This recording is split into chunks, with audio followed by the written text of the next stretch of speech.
It's a Tuesday episode of Locked On Grizzlies, and today's show is focused on Ja Morant, his media availability from this past Sunday, and multiple articles that came out on Monday, wondering whether or not it is time for Memphis to move on from the Ja Morant era. We will tackle that question as best we can in about a 30-minute show here on today's Locked On Grizzlies. Let's lock in.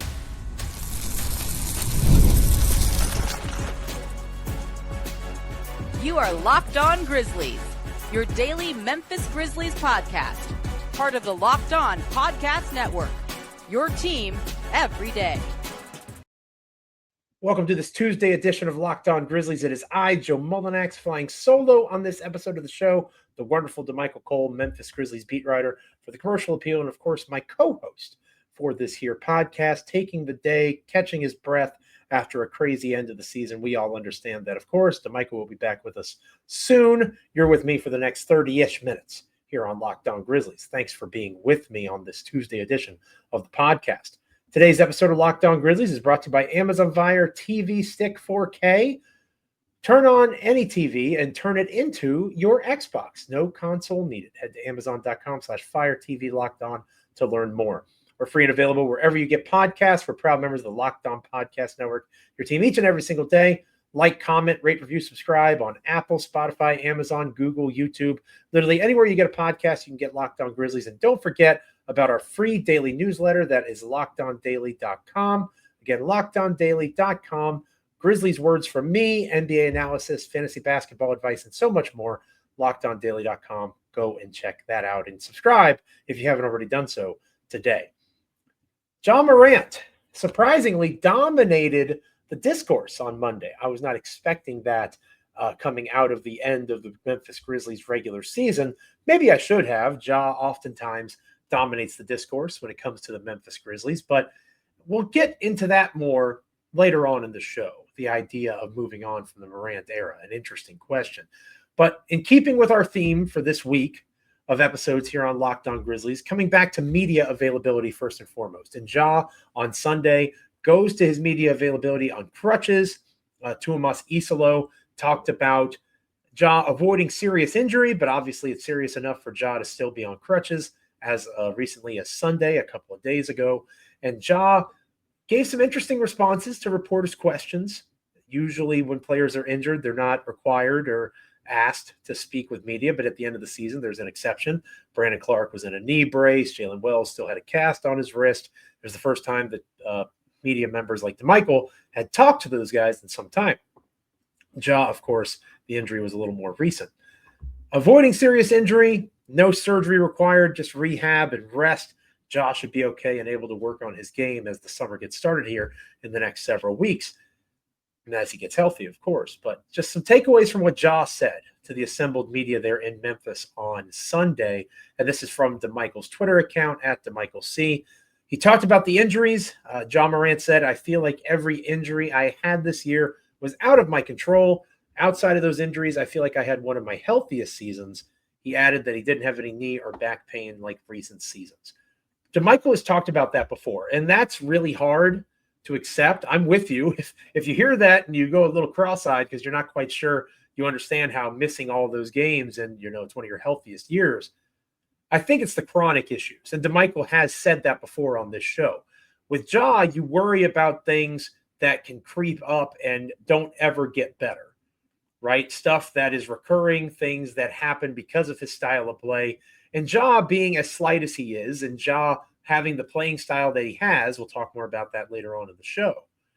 But because Ja is so aggressive getting to the basket, because of the way that he plays and approaches the game, he's going to have bumps and bruises. That's just going to happen. The injuries this year per Ja were not things that were overuse. He didn't tear a tendon. He didn't have a ligament damage. There was no wear and tear kind of stuff. It was things that were kind of freak accidents, situations that arose that could happen to anybody playing the game of basketball. At the end of the day, injuries are injuries, and the greatest ability in this life sometimes is availability. But I understand Ja's point that while he missed games for injury, it wasn't like they were long-term sustainable things. He was able to get out there and play the game for the most part the way that he wanted to. It's not like Vince Williams Jr., for example, who suffered that grade 3 ankle sprain and was never the same, or the broken foot for G.G. Jackson that completely derailed his sophomore season. Ja didn't have those things. When he came back pretty close to full strength just about every time. Another line from Ja from the presser. This is from DeMichael, once again at DeMichael C.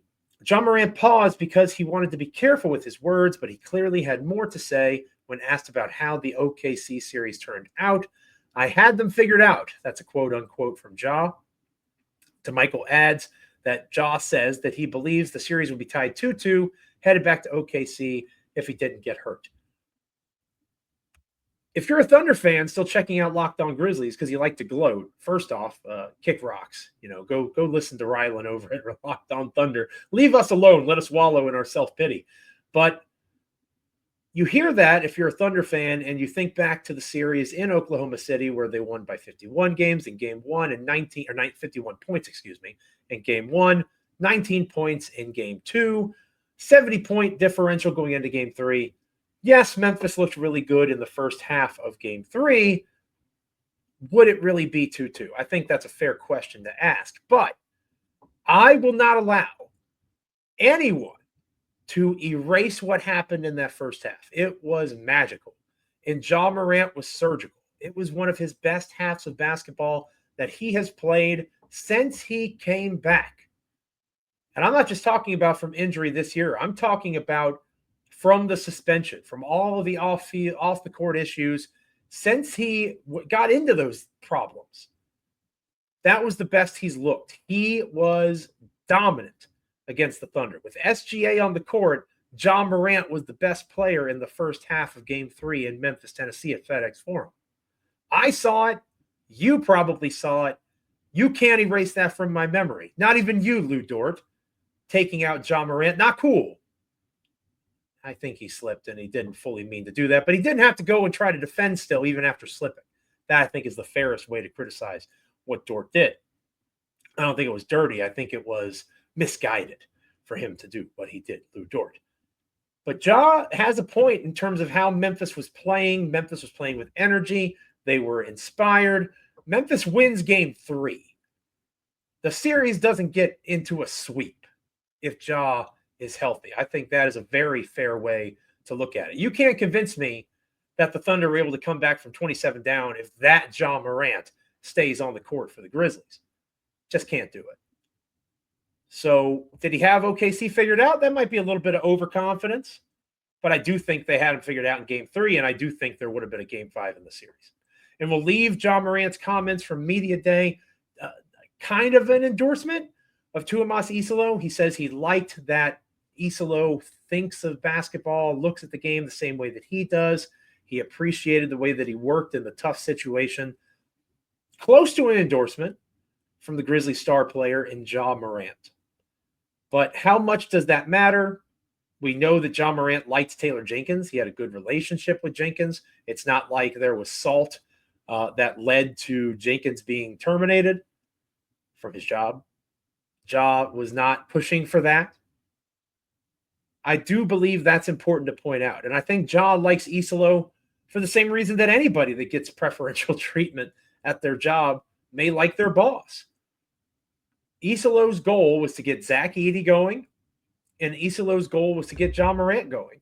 It may have come at the expense of Jaren Jackson Jr., which I'm sure we'll talk about throughout the offseason. But Ja looked more like Ja under Iselo than he did under Jenkins this season. There's no denying that.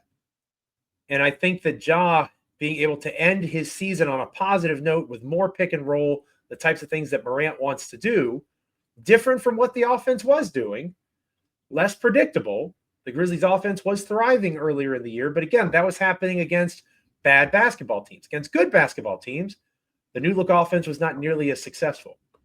And in the NBA, it's still about stars. It's still about having the best guy on the court.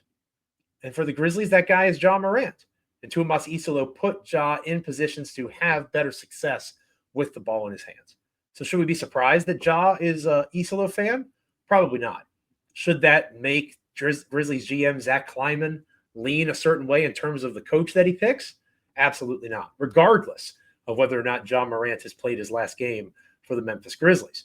When we come back here on Locked On Grizzlies, we will talk about the statement that I just made, a surprising couple of folks who I respect a good bit in Grizzlies writerdom, pondering that question. Should Ja Morant be traded by the Memphis Grizzlies? I'll tackle it as best I can coming up next year on Locked On Grizzlies.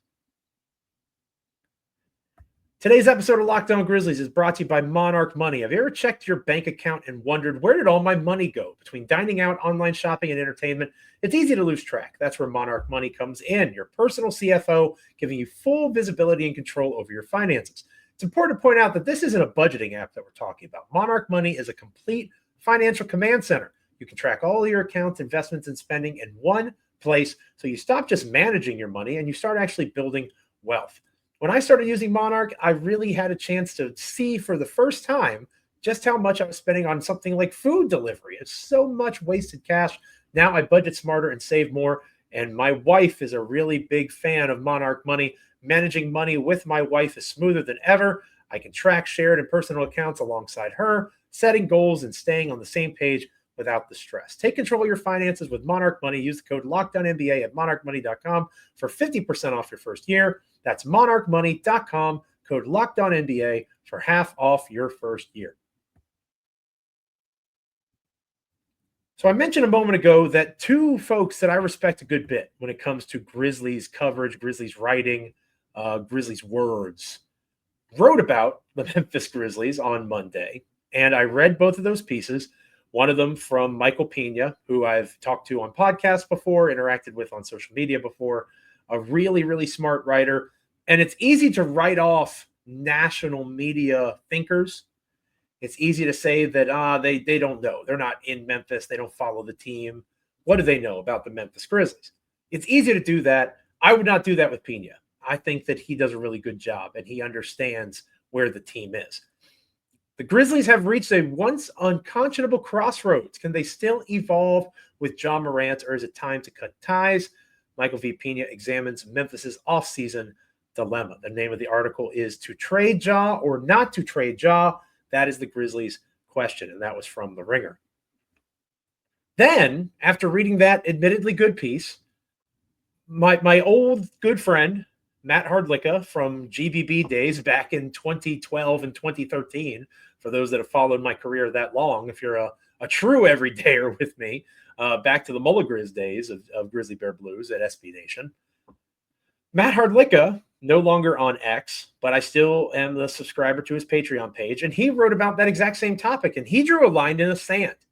He said, it is time to trade Ja Morant. That should be the move that the Memphis Grizzlies make.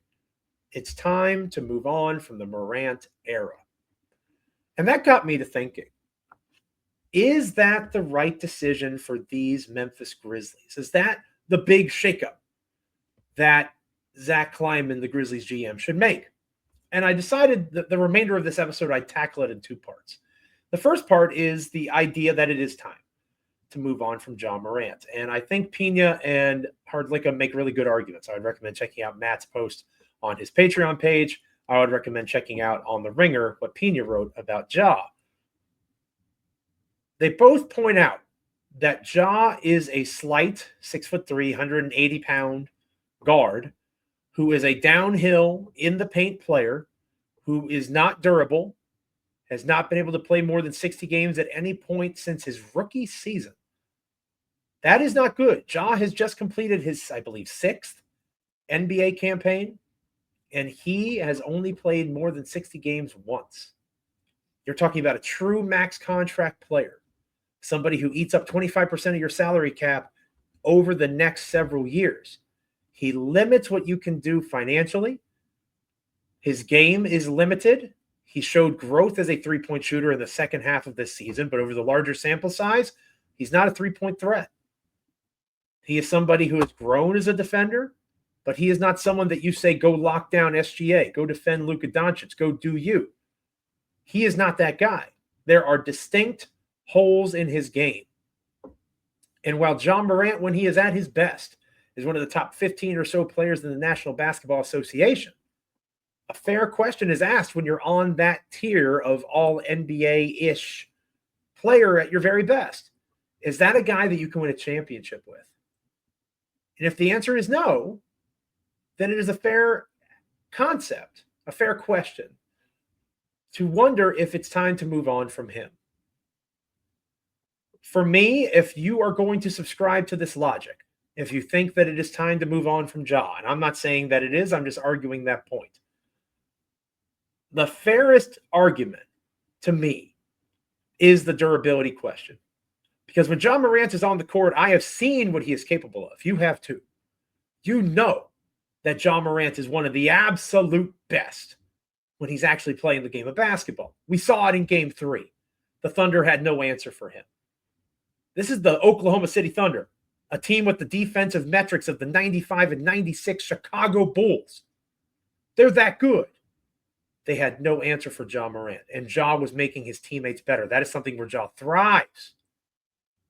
He was making his teammates better. He was adding confidence.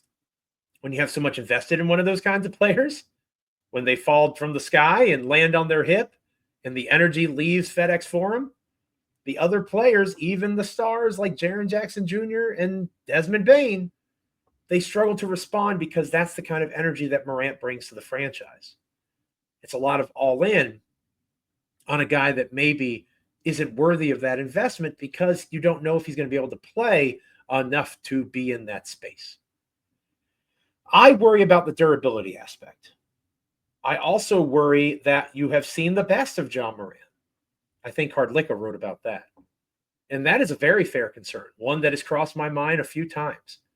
If you close your eyes and you put yourself back in 2021, 2022, 2022, 2023, before the suspension, and you think about those times and the fun and the explosiveness, and I wrote about it over at Grizzly Bear Blues, the audacity that Ja Morant played in the absolute best way. He had zero fear. He was something to behold. A talent the likes of which the NBA has rarely, if ever, seen. He was box office. He was the future of American basketball. Is Ja ever going to get back to that place? Is he ever going to achieve at that level again? Because that Ja Morant, the one that won Most Improved Player, the one that was a fringe MVP candidate that season, as Michael Pena pointed out in his piece in The Ringer, that guy, you don't trade that guy. You have to remember Ja's only 25 years old. He's entering his prime years. There's still room for him, in theory, to keep ascending. We're not at the plateau just yet with Ja or with Jaren or with Dez for that matter. We'll get to that here in a bit. But that's a lot of hope. A lot of things have to go the right way. And what over the last 2 years gives you reason for hope? Aside from a fool's hope, a fan's hope, a puncher's chance that this era that was so bright and so shining can sustain and return and not just be a shooting star. It's hard to shake the feeling that Ja Morant was a shooting star. He was bright and he was flashy and flamboyant, and everybody wanted to be in that space, around that orbit. That was the spot. The NBA, ESPN, sports world was ready to latch on to the coattails of Ja Morant and ride it into the next era of NBA basketball. But can you depend on him? Can you depend on him to stay on the floor for injury reasons? Can you depend on him to be mature enough to do what it takes to grow as a leader as well as a basketball player? I'm not talking about finger guns, as Pena wrote about in The Ringer. That's ridiculous. I continue to think, and I have been very hard on Ja when it comes to his behavior over the last 2 years. The finger gun stuff is absurd. People like to dunk on the Grizzlies because they think that it's relevant, but it's not. What's relevant is how has he learned from the actual off-the-court issues? How can he prepare his body to endure the rigors of an NBA season? And can all of that come together in the same space so that Ja has the potential to get back to where he was? A lot has to go right for that to be true. And I think that is one of the safest arguments if you want to trade Ja Morant. But not so fast, my friends. I don't think I am ready to say goodbye to the Ja Morant era, and I'm going to talk about why moving on with Morant should be the way to go for the Memphis Grizzlies. Stick around here on Locked On Grizzlies. Today's episode of Locked On Grizzlies is brought to you by WayFair. Spring is here, and that means it's home project season. Whether you're refreshing a room or tackling a full renovation, WayFair is the best-kept secret for all things home improvement. From small updates like stylish cabinet hardware to major upgrades like new vanity sinks or outdoor lighting, WayFair has quality products for every budget. We are thinking about upgrading our kitchen here in the Mullinax household. We've taken a look at WayFair, and the selection is just incredible. They have top brands like GE and Moen at great prices. Shopping is seamless with WayFair, and you find exactly what you need to fit your space as well as your style. The selection is incredible when you check out WayFair. WayFair makes home improvement easy. Get started now at wayfair.com. That's WAYFAIR.com. WayFair, every style, every home. So Pena wrote a great piece, and Matt Hardlicka wrote a great piece, and they are two very smart basketball people who get the Grizzlies. I'm not ready to move on from Ja Morant. I'm not there. To be honest, I'm not ready to move on from Jaren Jackson Jr. or Desmond Bane either. I don't think that the big move this offseason is to move on from that grouping of stars yet. Here's why. Because we have yet to see these Memphis Grizzlies, the core of these Memphis Grizzlies, with an actual NBA coach that has actual NBA experience, a veteran. Taylor Jenkins was an out of left field hire when the Memphis Grizzlies made it. A guy who played high school basketball, a guy who came up through the ranks through the Spurs and the Bucks and the Hawks under the Budenholzer and Popovich coaching trees. But he had an internship with the G League, essentially. This is someone who has earned their NBA stripes, but they are not a traditional NBA head coach. Tomas Iselo from Europe is also not a traditional NBA head coach. Now, if he earns the head coaching job and Zach Kleiman hires him and wants to hitch to that wagon, that's his choice. It wouldn't be my choice. Sam Cassell would be my choice. Mike Malone would be my choice. If Doc Rivers gets fired with Milwaukee, can't believe I'm saying this, but I would give Doc Rivers a call. I would give Mike Brown a call. Terry Stotts. Guys that have been NBA head coaches before. Guys that have been in the league like Sam Cassell as either an assistant or a player for 30 plus years. I want to see what these guys can do in that kind of environment. I want to see what these guys can do with actual veterans. No more excuses. No more saying accidental, we didn't mean to go be younger. Go overpay if you have to. What is the reality of the Memphis Grizzlies? Why did Chandler Parsons sign a 4-year, $94 million contract to be the biggest free agency signing outside of the organization in Grizzlies history? Because he had to overpay for that guy. But darn it, if you believe in Ja Morant, Desmond Bane, and Jaren Jackson Jr., whether it's draft capital in a trade, paying more in the mid-level exception than you think you should, bring in guys that can help. Stop believing in John Conchar. Don't triple down on Luke Kennard. And I say that as someone that loves Luke Kennard and believes in the elite skill of three-point shooting that he provided. But it's only valuable if he shoots. Similar with Conchar. And those guys are not the ones that are going to get you over the hump. They don't count as veterans. That's not the leadership that you need in your role players. That's not the get in line, do your job, compete every night kind of guy that this team needs. Especially in the case of Kennard. Memphis needs actual veterans who have been through the wars. Memphis needs guys that can defend at the point of attack and not create defensive scrambling issues on every other defensive possession, if not more often than that. Memphis needs wings that are in a position to be able to create their own shot. Coaches that are going to challenge Desmond Bane to not be so forceful as a creator of offense to the point where he makes poor decisions. Somebody that's going to challenge Jaren Jackson Jr. and put him in a position to understand that you are such a mismatch that you need to start thinking, where am I going to the ball as soon as this guy collapses on me and creates a double team on my move off of the isolation on the perimeter? I don't think these guys are being challenged. They might be being told that. Tuomas Iselo or Taylor Jenkins might point that out on film. But you tell me, if you're an everydayer of Locked On Grizzlies, if you follow this show, you probably follow the Grizzlies pretty closely. Did you get the vibe from Taylor Jenkins and Tuomas Iselo that they were calling out these guys? That they were going to say these changes needed to be made, or were they suggesting? What was the Grizzly standard at the end of this? I don't think it was being maintained. I don't think it was being established, and I don't think it was being enforced. And that same energy applies to Ja Morant. Ja has to be a better perimeter shooter. He has to be. As he gets older, he's not going to be able to be the kind of superstar for a prolonged period of time that he wants if he doesn't grow his mid-range and perimeter game. Challenge him. Put him to the test. I saw a lot of comfortable guys this year, to be honest with you. That's what bothered me. It looked like people that were okay with what was happening to them. And maybe that's not true. Maybe they're listening to this podcast or watching it right now and they're saying, Joe, you don't know what you're talking about. All I know is what I see. And I saw a lot of acceptance. You have to have someone in place that isn't going to allow that to happen. And the Grizzlies haven't had that. I want to see Ja Morant play for a coach like that.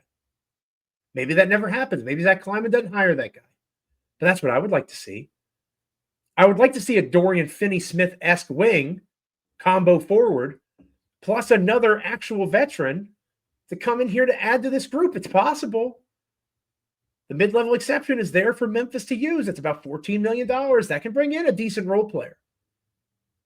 You have John Conchar. You have G.G. Jackson. You have first-round picks beyond 2026. You have assets to use in a trade. Go bring in somebody else. The time for worrying about what's coming down the road is past. It is in front of you right now. You have to improve this roster now if you actually think that you can get to a place where you can contend with this core group of guys. Hearing Zach Kleiman say they're not close, maybe you can interpret that as a bigger move needs to be made. I don't think it's trading Ja. If you don't think you can re-sign Jaren, or maybe you don't want to re-sign Jaren, you don't want to risk yourself to being tied down to a supermax extension with him, I'd pay him. But maybe Kleiman doesn't want to. You could trade Jaren for a couple of role players and ride with the backcourt of Morant and Bane. Or maybe Bane's the guy that you move on from. I think Bane's a really good backcourt partner with Ja.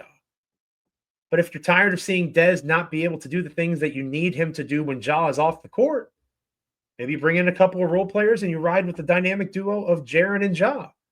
That would be a bold choice because they've never really played well together, especially offensively. The numbers may align nicely, but they're not guys that you get into the pick and roll and you have a two-man game with. That's not how they've thrived together. It's almost been in spite of each other at times. I want to see a change of the guys around Morant, Bane, and Jackson Jr. I want to see a different coaching staff with a different perspective that comes from years of either head coach experience or time in the NBA. These guys have not had that. Ja Morant has never had that. And until I say that I'm ready to move on from this group of guys, that's what I want to see. Like I said before, maybe that never happens. Maybe Zach Kleiman wants Iselo to be the head coach. Maybe they don't find trade partners. Kleiman insists that they tried. Didn't try hard enough. The Lakers tried hard enough to get Dorian Finney-Smith. Maybe you could have added another second-round pick. Maybe you could have stopped messing around with protections on a pick. Sometimes you got to overpay. If you believe in Ja, Dez, and Jaren, it's time to overpay and make that bet. If you get to the Western Conference Finals or the NBA Finals, no one in Memphis is going to care if they don't have 2027 and 2029 first-round picks. Nobody's going to care if there's 2028 and 2020 and 2030 pick swaps because you overpaid in draft capital to bring in actual help for these guys. Nobody is going to care because they made the Western Conference Finals or the NBA Finals with this core. Ja Morant remains one of the most popular players in the NBA despite everything that's happened. Ja Morant has the physical capacity to be a superstar. Memphis has not seen a talent the likes of Ja Morant in the history of the franchise. You don't just move on from that. You invest around that and you put them in the best position possible to be successful.